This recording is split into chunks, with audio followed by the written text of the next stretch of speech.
Temptation comes and takes aim in my soul. Temptation is something common to all people of God. Jesus himself was tempted by the devil, and by this we know that no matter how holy we are, how free from the power of sin, we will only be free from temptation when we die. And the devil knows where to tempt us.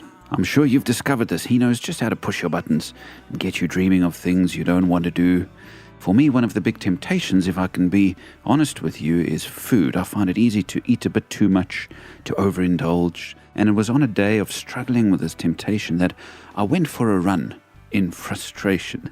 Some of you are shaking your head in pity as you hear me saying that, thinking, this silly man, he runs when he's frustrated. Isn't that going to add more frustration to his life?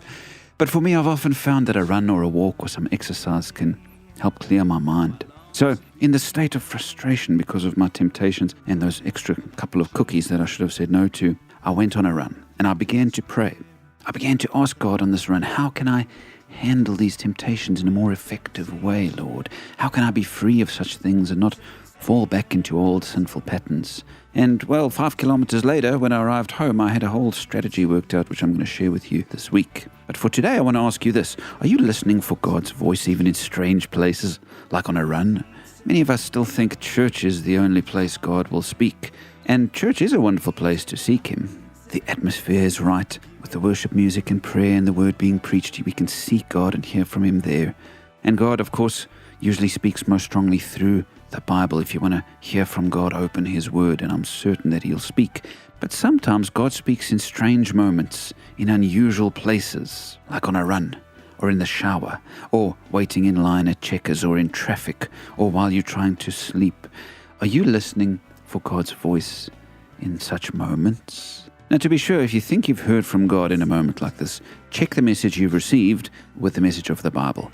It could be that you just made something up yourself and God had nothing to do with it.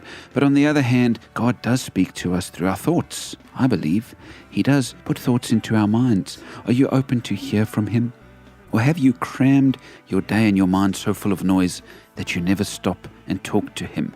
This run that I went on gave me some much needed guidance, because for once I didn't just jam earphones into my ears and fill my head with more noise. I listened.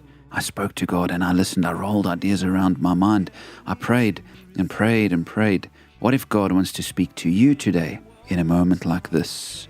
Are you going to be listening? I need self-control. I'll remember